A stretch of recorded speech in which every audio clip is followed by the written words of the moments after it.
आज सावन का पहला सोमवार है। आज से कांवड़ यात्रा शुरू हो गई है। कांवड़ियों की सुरक्षा के लिए दिल्ली पुलिस ने पुख्ता इंतजाम किए। दिल्ली पुलिस सीसीटीवी कैमरों से शिविर कैंपों पर नजर रखेगी। उत्तर पूर्वी दिल्ली के डीसीपी जॉय टिर्की से बातचीत की हमारे संवाददाता जितेंद्र शर्मा ने। सावन का आज पहला सोमवार है और ऐसे में आज से कांवड़ यात्रा भी शुरू हो चुकी है। आखिरकार दिल्ली पुलिस ने कांवड़ियों की सुरक्षा के लिए क्या कुछ पुख्ता इंतजाम किए हैं, हमारे साथ बातचीत करने के लिए इस समय मौजूद हैं उत्तर पूर्वी दिल्ली के डीसीपी डॉक्टर जॉय ट्रिकी साहब।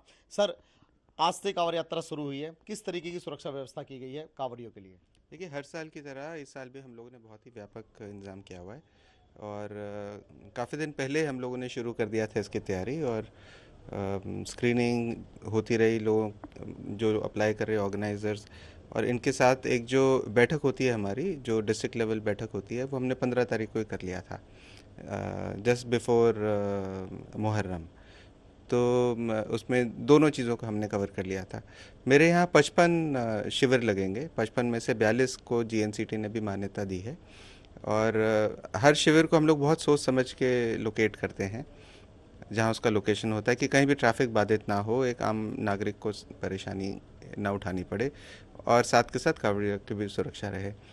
तो उसमें ख़ास चीज़ें जो ध्यान रखने का होता है कि वो कहाँ आराम करेंगे, कैसे उनका खान पान होगा, मेडिकल फैसिलिटीज़ हैं कि नहीं है, बिजली की सुविधा है कि नहीं है, पानी की सुविधा है कि नहीं है, और अगर उनको खाना उनका बन रहा है तो फिर वो शिविर के थोड़ी सी दूरी पे हो, कहीं कोई आगजनी की घटना ना हो जाए, उसकी हम लोग वो करते हैं। और एक रजिस्टर हमने हर उसमें रखवाया कि जो भी कावड़ भाई आएगा तो वो उसमें अपनी एंट्री करेगा।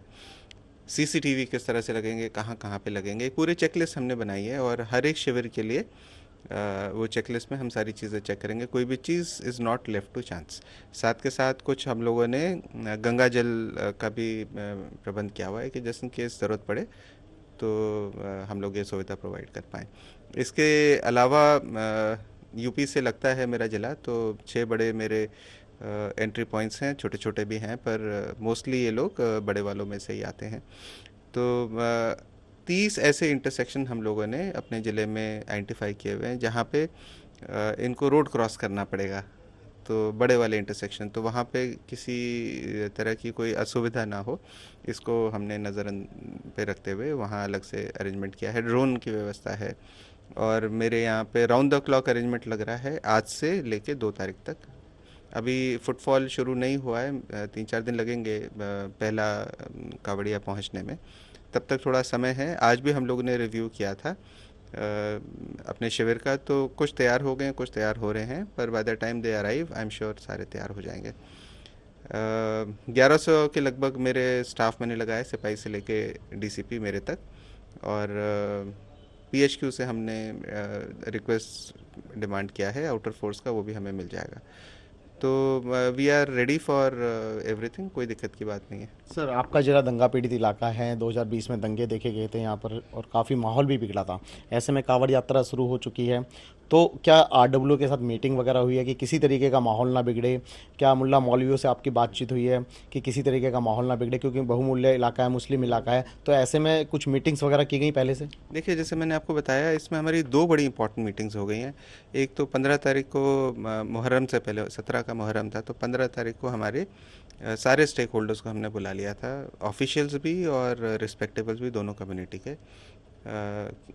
उसमें दोनों से ही हमने बात कर ली थी। ये हमारे देश की सभ्यता भी है और इस मेरे ज़िले का सौभाग्य भी है कि लगभग दोनों ही त्यौहार एक साथ आते हैं, तो हम लोग दोनों में ही आपस में भाईचारे के साथ इसको मनाते हैं। And we have had instances जहाँ पे ईद में हिंदू भाइयों ने मदद की और कावड़ में कावड़ियों की सेवा मुस्लिम भाइयों ने की, तो हमारा ज़िला अब 2020 से काफ़ी दूर निकल आया है।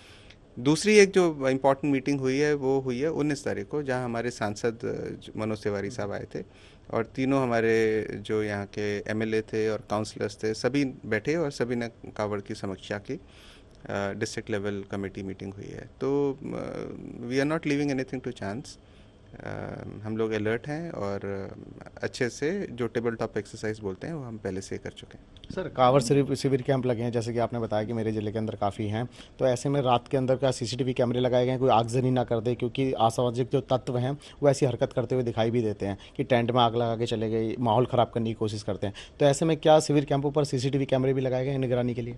देखिए, मैंने आपको बताया था कि मेरा जो मिनिमम रिक्वायरमेंट है हर शिविर में 8 सीसीटीवी का है। उससे ज़्यादा भी हो सकते हैं पर 8 से कम नहीं होंगे हर शिविर में। और सारे रास्ते में भी हम लोग अलग से लगभग 110 सीसीटीवी अलग से लगवाएंगे। अब बाकी जो सुरक्षा का है उसमें हमने वॉलंटियर्स बहुत सारे इनसे मांगे हैं। कुछ संस्थाएं ऐसी भी हैं जो वॉलंटियर्स हमें देती है, तो वो भी रहेंगे। और मेरा स्टाफ भी काफ़ी सेंसिटाइज्ड है, ब्रीफ्ड है, सब अपने जिम्मेदारी का एहसास है सभी को। बहुत बहुत शुक्रिया हमसे बातचीत करने के लिए। तो ये थे उत्तर पूर्वी जिले के डीसीपी जॉय तिर्की जी, जिन्हों का साफ तौर पर यह कहना था कि कांवड़ियों की सुरक्षा के लिए पुख्ता इंतजाम जो है वो इन्हों के जिले के अंदर कर लिए गए, यानी कि दिल्ली पुलिस ने कांवड़ियों की सुरक्षा के लिए पुख्ता इंतजाम किए हैं। दिल्ली से कैमरामैन मुकेश के साथ जितेंद्र शर्मा, टोटल टीवी, दिल्ली।